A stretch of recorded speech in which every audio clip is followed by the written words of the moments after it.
यह कहानी है एक ऐसे जेल ब्रेक की जो पिछले 60 सालों से दुनिया के लिए एक मिस्ट्री बना हुआ है। यूएस की टॉप लेवल एजेंसी भी इस केस को सुलझाने में अपना पूरा जोर लगा चुकी थी। इस जेल में किसी कैदी को अगर खुला भी छोड़ दिया जाए तो फिर भी वह भाग नहीं सकता। लेकिन सबसे हैरानी की बात तो यह थी कि अगले 10 घंटे तक जेल अथॉरिटी को 3 कैदियों के भागने की जरा सी भनक नहीं पड़ी थी। पैसिफिक ओशियन में मौजूद अल्काट्राज समुद्र के बीचों बीच एक आइलैंड पर बना मौजूद है जो लगभग 22 एकड़ में फैला हुआ है। एक बड़े से पत्थर पर बनने की वजह से इस जगह को द रॉक के नाम से भी जाना जाता है। अपने आप में काफी अलग लोकेशन की वजह से इस जेल में खतरनाक से भी खतरनाक मुजरिमों को सजा के तौर पर लाया जाता है, क्योंकि यहाँ पर दूर दूर तक पैसिफिक ओशियन मौजूद है, जहाँ पर ऊंची उठती लहरें और तेज हवाएं कुदरती रूप से इसे एक खतरनाक जगह बना देती है। सुरक्षा के हिसाब से इस जेल के चारों तरफ 15 फीट ऊंचे फेंस लगाए गए हैं। सिर्फ यही नहीं, कैदियों की निगरानी करने के लिए जेल में मौजूद सुरक्षा व्यवस्था दिन रात उन पर कड़ी नजर रखती है। इन सब के बाद ही इस जेल को फेडरल प्रिजन घोषित कर दिया गया था और इसीलिए इसे अधिकतम सुरक्षा वाली जेल भी मान लिया गया था, जहां से किसी भी इंसान का अपनी मर्जी से बाहर जाना पूरी तरह से नामुमकिन था। लेकिन अब तक सबसे सेफ और इनकैपेबल मानी जाने वाली अल्काट्राज की सुरक्षा में उस दिन सेंध लग गई जब यहां से 3 खतरनाक मुजरिम भागने में कामयाब हो गए। असल में 12 जुलाई 1962 में अल्काट्राज में एक ऐसी घटना घटी जिसके होने के 10 घंटे बाद तक जेल की सुरक्षा व्यवस्था वहां से भागने वाले कैदियों के बारे में पूरी तरह से अनजान थी। असल में अल्काट्राज से भागने वाले इन कैदियों के ग्रुप में 4 लोग शामिल थे। इन चारों में सबसे पहले यह दोनों भाई थे जिनका नाम था जॉन विलियम एलन और क्लियरेंस एलन। ये दोनों ही एक बड़ी बैंक रॉबरी के चलते यहाँ पर सजा काट रहे थे। तीसरे नंबर पर थे फ्रैंक मोरिस, जो बचपन से ही जेल की शक्ल को बार बार देख रहा था, लेकिन इस बार एक बैंक रॉबरी के चलते सजा के तौर पर अल्काट्राज में पहुंचा दिया गया था। और चौथे नंबर पर था एलन वेस्ट, जो इस पूरे जेल ब्रेक की घटना का मास्टरमाइंड था और पहले भी कई जेलों से भाग चुका था। इसलिए इस बार एलन को अल्काट्राज में कड़ी सुरक्षा के बीच पहुंचा दिया गया था। इसके अलावा एलन वेस्ट इस जेल में काफी समय से रह रहा था, इसलिए उसे जेल के हर कंपाउंड और हर हिस्से के बारे में अच्छे से जानकारी थी। और इसी जानकारी के चलते एलन ने साल 1960 में ही उसने अपने 3 साथियों के साथ यहाँ से भागने का प्लान बनाना शुरू कर दिया था। इस प्लान के हिसाब से एलन ने बड़ी ही होशियारी दिखाते हुए जेल की ब्लॉक बी में एक लूप होल खोज लिया था, जहां से यह चारों ही किसी भी हद तक भगाने में कामयाब हो सकते थे। लेकिन यहाँ सबसे बड़ी दिक्कत यह थी कि इन चारों में से किसी का भी सेल ब्लॉक बी में मौजूद नहीं था, बल्कि यह चारों किसी लंच ब्रेक या किसी दूसरी एक्टिविटी के दौरान ही कुछ वक्त के लिए मिल पाते थे। लेकिन यह चारों इस फिराक में रहते थे कि इन्हें किसी भी तरह से ब्लॉक बी में शिफ्ट कर दिया जाए, और उनकी खुदकिस्मती से ऐसा हो भी गया। ये चारों ही ब्लॉक बी में शिफ्ट कर दिए गए, और वह भी एक दूसरे के साथ वाले सेल्स में। इसके बाद आने वाले 2 सालों तक यह चारों अपने ही सेल्स में अपने भागने की तैयारी को धीरे धीरे अंजाम दे रहे थे। और हैरानी वाली बात यह थी कि उनके द्वारा अंजाम दिए जाने वाली तैयारी के बारे में जेल के सुरक्षा व्यवस्था को जरा भी भनक नहीं लगी। आखिरकार 12 जुलाई 1962 की सुबह 7 बजे रूटिंग के हिसाब से जेल के इंचार्ज कैदियों को सुबह होने वाली असेंबली के लिए उठा रहे थे। तब कैदियों की गिनती करने पर उन्हें 3 कैदी असेंबली में मिसिंग मालूम पड़े। सेल को दोबारा चेक करने पर इंचार्ज ने ब्लॉक बी के 3 सेल्स में 3 कैदियों को अपने अपने सेल्स में सोता हुआ पाया। यह तीनों एलन ब्रदर सहित फ्रैंक मॉरिस के सेल्स थे। जेल के इंचार्ज को इन तीनों का इस तरह सोता हुआ पाना बिल्कुल नॉर्मल नहीं लगा। उन्होंने सेल्स के अंदर जाकर इन तीनों को उठाने की कोशिश करी, और जब वे उनके पास पहुंचे तब यह देखकर हैरान हो गए कि यहाँ पर तीनों कैदियों के बजाय उनके डमी हेड्स उनके बिस्तर पर रखे थे, और यहाँ से यह तीनों कैदी भागे हुए थे। ये डमी हेड्स प्लास्टर, कंक्रीट और सोप से बने हुए थे, जिनमें से एक जेल इंचार्ज का हाथ लगने के कारण जमीन पर गिरने से टूट भी गया था।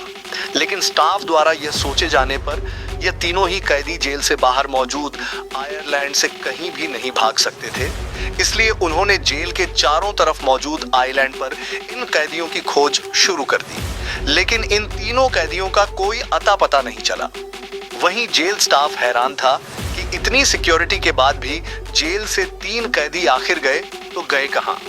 फौरन ही जेल ब्रेक में FBI और इन्वेस्टिगेशन टीम को बुलवाया गया, जिन्होंने तीनों ही सेल्स को जांच करने पर पाया कि यह तीनों ही कैदी अपने सेल्स में मौजूद एक छोटे वेंटिलेटर को तोड़कर बाहर भागे थे।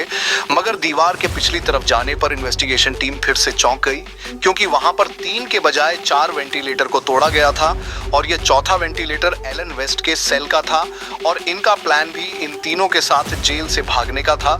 लेकिन किसी खास वजह से ये अपने वेंटिलेटर से बाहर निकलने में नाकामयाब रहा था।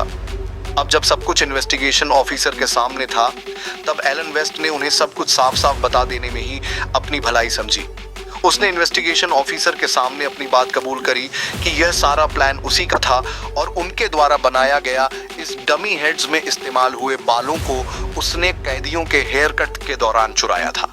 वही एलन को वेंटिलेटर का लूप होल पता था, इसलिए उसने भागने के लिए वेंटिलेटर की मदद ली थी। किचन से और खाना खाते समय चुराए गए चमचों की मदद से वह लगातार वेंटिलेटर के चारों तरफ होल करके इन्हें बड़ा कर रहे थे।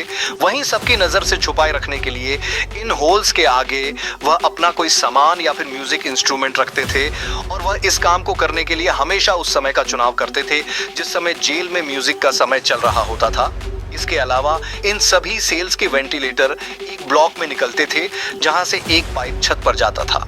इस पर चढ़कर यह लोग छत पर पहुंचे थे, जहां से यह एक और एग्जिट पाइप का इस्तेमाल करते हुए जेल के बाहर उतर गए थे और उसके बाद जेल की आखिरी छोर पर मौजूद 15 फीट लंबी फेंस को पार करके जेल से फरार हो गए थे।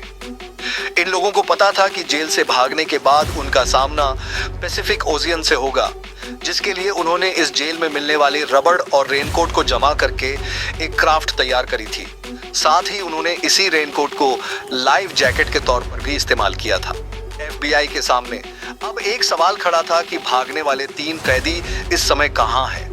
अगर वे लोग एलन द्वारा बताए गए पूरी कहानी पर यकीन कर ले तो इन तीनों को अल्काट्राज के समुद्र से बाहर निकलकर पास ही मौजूद एंजेल आइसलैंड पर उतरना था, जहां से इन्हें मेनलैंड के लिए जाना था। वहां से गाड़ी और कपड़े चुराकर उन्हें फरार हो जाना था। एलन के बताए प्लेन के हिसाब से इन्वेस्टिगेशन टीम ने आसपास में मौजूद सभी मेनलैंड पर सर्च किया, लेकिन उन्हें कहीं से भी किसी भी तरह का चोरी का या किसी और वारदात की कोई भी रिपोर्ट नहीं मिली। ऐसे में FBI और इन्वेस्टिगेशन टीम को उन तीनों ही कैदियों के बारे में कोई भी सुराग नहीं मिला। FBI एलन वेस्ट की बताई गई कहानी पर यकीन न करने की हालत में भी नहीं थी, क्योंकि उसके द्वारा बताया गया पाइपलाइन पर जूते के निशान और डमी तैयार करने वाली जगह पर भी उन सब के ही निशान मौजूद थे। ऐसे में एलन द्वारा बताए गए जगह पर तीनों को न मिलने पर FBI को काफी हद तक लग रहा था कि शायद वह तीनों कैदी समुद्र में डूबकर मर गए हों और अब FBI के साथ कोस्ट गार्ड भी इस केस से जुड़ गया और समुद्र के एक बड़े एरिया में इन कैदियों का लाश या सामान या फिर उनसे जुड़ा कोई भी क्लू ढूंढने में लग गए।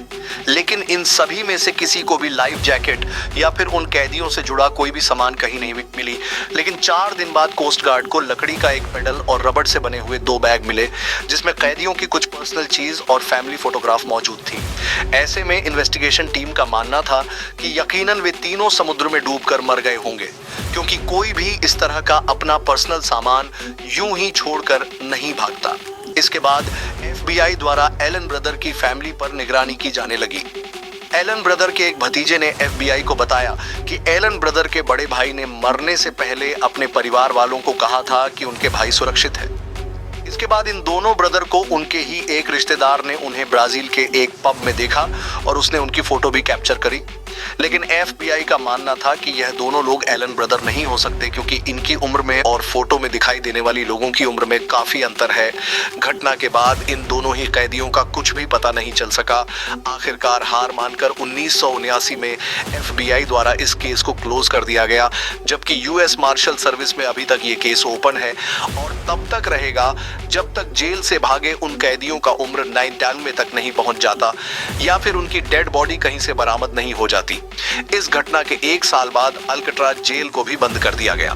दोस्तों, आपको क्या लगता है, वह तीनों कैदी समुद्र में डूबकर मर गए होंगे या फिर अभी भी वह आजादी से घूम रहे होंगे? कमेंट करके जरूर बताना और ऐसी वीडियो देखने के लिए चैनल को सब्सक्राइब भी जरूर से करना।